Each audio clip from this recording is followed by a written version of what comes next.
Well, hello again from Old Trafford. Yeah, I did try to tell you that Newcastle needed to play Tino Livramento in Lewis Hall, didn't I?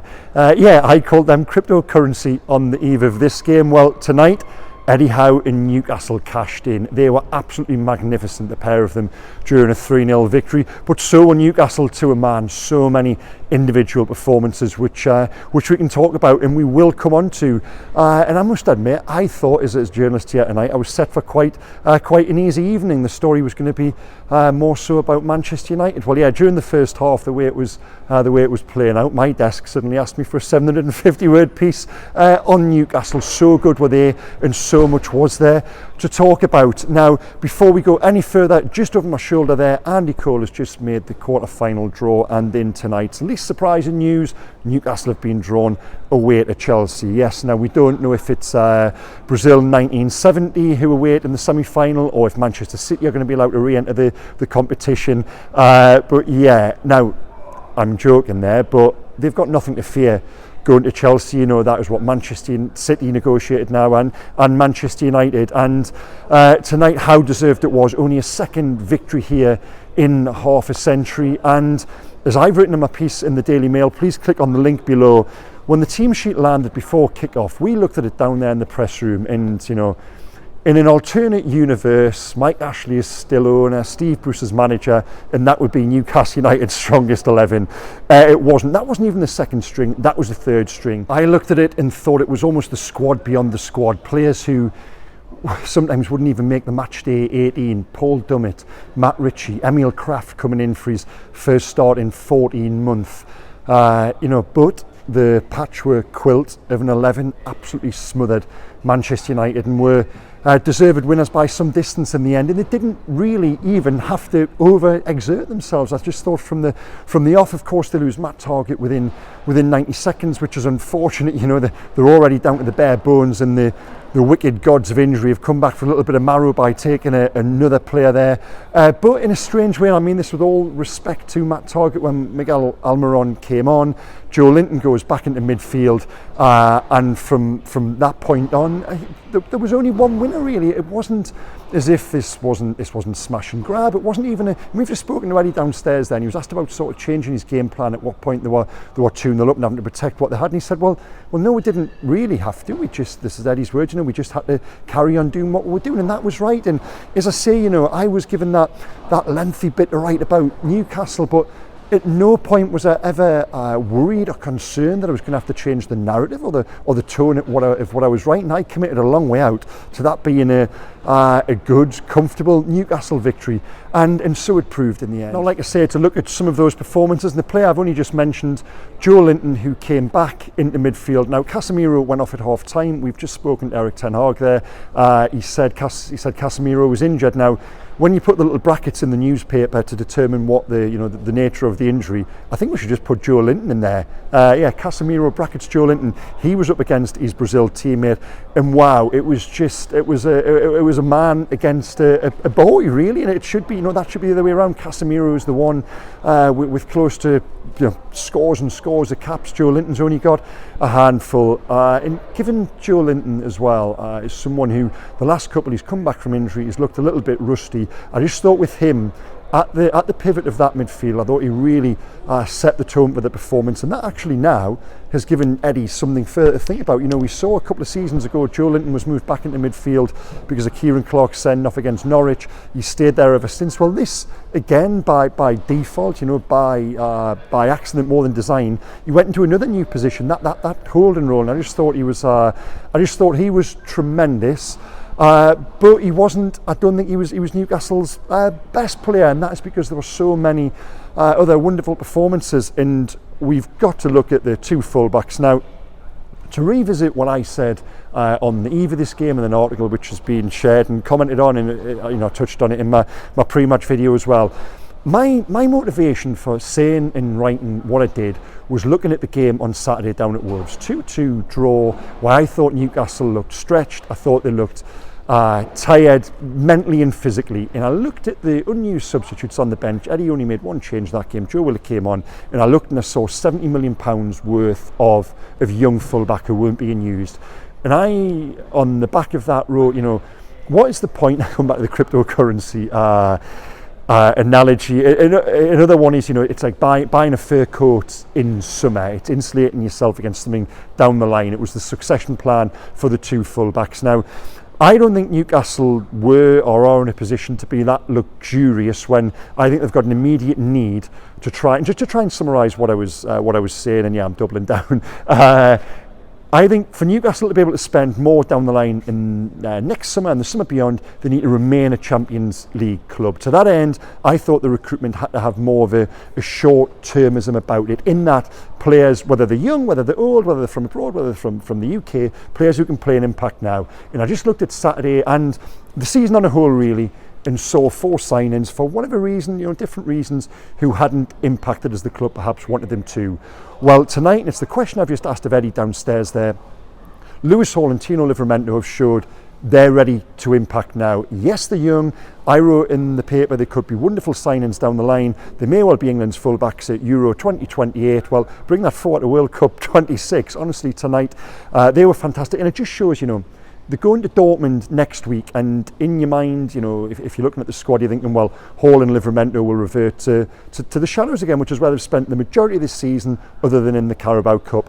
Now, I think they've showed there tonight, Livramento especially, why he could and should play in some of these games. Of course, some of these bigger games in the Premier League and the Champions League. Now, of course, you've got Kieran Trippier, who for me has been Newcastle's best player this season. You've got him in the right back position, but it just shows why Livramento especially is such a viable option, such a viable alternative, and someone who can impact now and who should be given more minutes now, even if that is from the bench. And that almost was the frustration when you looked at Wolves, because Newcastle now, for me, getting away from the Carabao Cup here, we're looking at the Premier League, they've dropped 4 points away at West Ham and away at Wolves with 2 draws.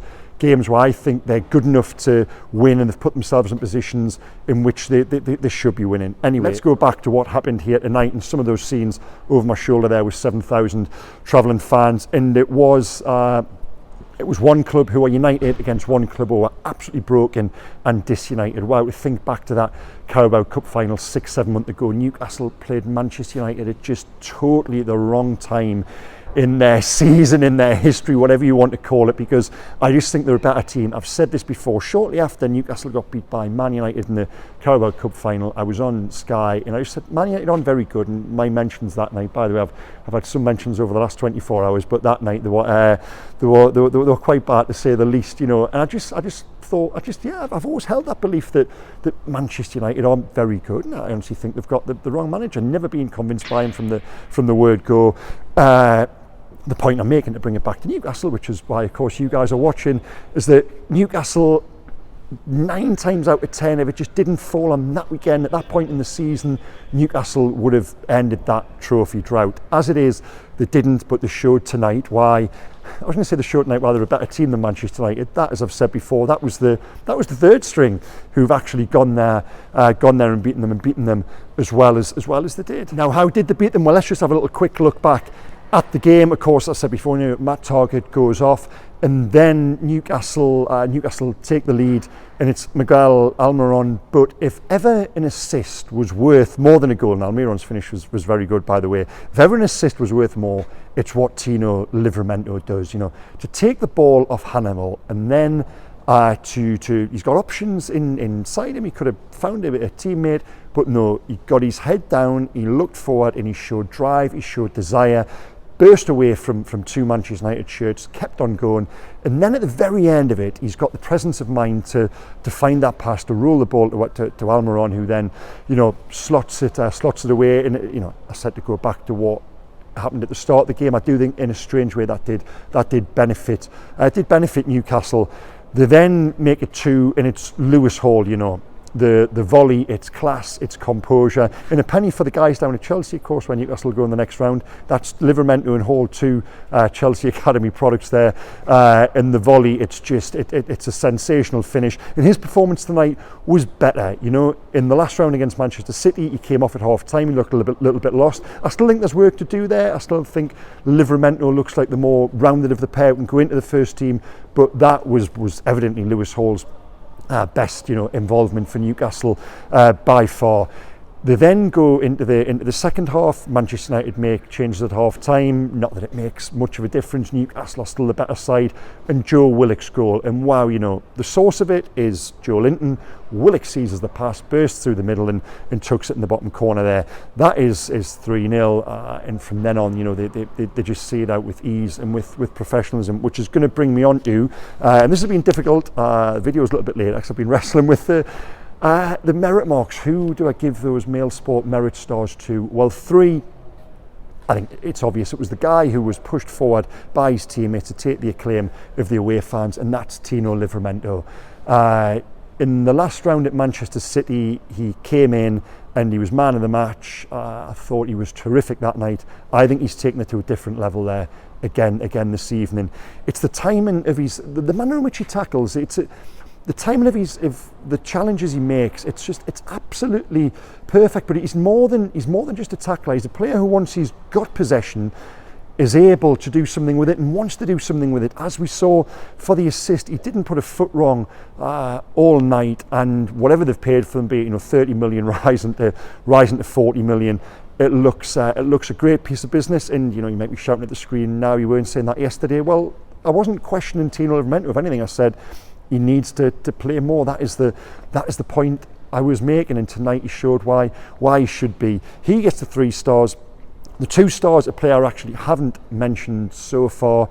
I think it's got to go to Emil Kraft.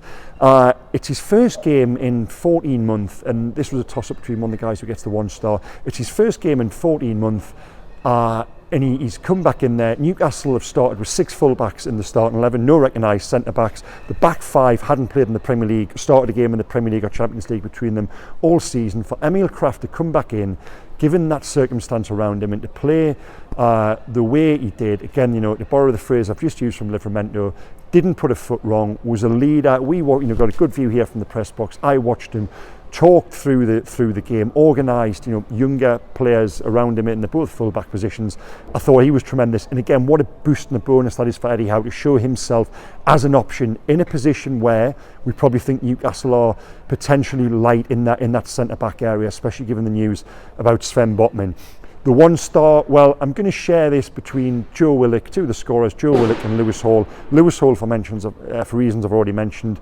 But Joe Willock, now, I was going to give Joe Willock 2 stars. I bumped Kraft up just because of what I've just explained there. But Willock as well isn't far behind, and that was his first start for 5 months since the end of last season. In that time, he's been dogged by a hamstring problem, then a nasty Achilles injury. To come back in there tonight and looked as if he hasn't missed a minute in that time. And I remember we were speaking to Sean Longstaff last week ahead of the Dortmund game, and he said to have Joe Willock back is such a boost. He said, you don't know how good this guy really is. Well, wow, tonight there was a reminder, and I just thought he ran the midfield, Joelinton at the base and Willock with the legs. He carries the ball so well, he's like a running back at times. He just transports possession up the field, and at the end of it, he'll either, he'll win a free kick, there'll be a shot, there'll be a corner, a throw-in or something, but he takes Newcastle up the field. And perhaps during the early weeks of the season, that is exactly what they were missing, that Joelinton-Willock combo. I've said this before in videos, I think, where I've said, one wins it, the other gathers it and runs with it. And I think Joelinton and Joe Willock together are a tremendous pair and complement each other so well in the midfield. So yeah, Joe Willock, I'm sorry it's only 1 star. I think he deserves more, but that's the nature of this little section. But yeah, it could have been so many more, mentions as well for Paul Dummett. Anthony Gordon is a central striker who, while I asked Eddie yesterday, who will play in there, have you left yourself short at centre forward, given Wilson can't play 3 games in a week, Alexander Isak is injured? He said, no, well, that's why we've got Anthony Gordon. Perhaps Eddie knows more than me. Yeah, I think he does. And Gordon in there was a nuisance. I thought he held the ball well, something we haven't seen before, where he's had to play with his back to goal. The ball came into him, he laid it off, he brought others in. So I keep on using these words, boosts and bonuses and things we didn't perhaps know. Emil Kraft, Joelinton is a holder, is a 6, Anthony Gordon is a number 9. All of these things which have emerged from the night during what was a thoroughly deserved victory. And yet they now go down to Chelsea. They're only 2 games, 3 games if you count the 2-legged semi-final away from getting back to Wembley and ending what I had to do all the maths here. It will be, by the time next year comes around, 69 years since Newcastle last won a domestic trophy, and they've got the man and they've got the manager. While this club, the Stadium Ultra stood, they've got the wrong manager. For me, I've already said that Newcastle have absolutely got the right man, and that victory there tonight. Newcastle are such a system-based team that when players who don't play and haven't played come in, everything is there ready to work. You know, it's testament to the work Eddie does on the training ground. It's testament to the work he does with the players, tactically, technically, mentally, to come in mentally and to have not played for so long and to have that spirit and about them as a group, and the understanding of exactly what is required for them to slot into the system I mentioned. It's just quite incredible, and that all comes back to the manager. So enormous credit to him and to those individuals who came in and made it happen. Now, yeah, like I said, guys, it all rolls on to Arsenal now, and just what it threatened to be a little bit of a negative week if they'd lost here tonight. Then Arsenal at home on Saturday, Dortmund away next week. You just look at it and you wouldn't rule out Newcastle emerging from the next two absolutely huge games, having put themselves right back on the coattails of the top four, and having gone to Dortmund as well, and you know, put themselves back in the top two of that Champions League group. As ever, guys, there's just so much intrigue, so much excitement, so much enthusiasm for what's to come. So thank you again for watching. As I say, please hit like, please hit subscribe, click on the links below as well. Plenty to read in there. I'll put our match reports and my colour piece too. So yeah, guys, if you are travelling back up tonight, take care. I hope you've enjoyed the video, and I'll see you again on Friday looking ahead to Arsenal. Okay, bye bye.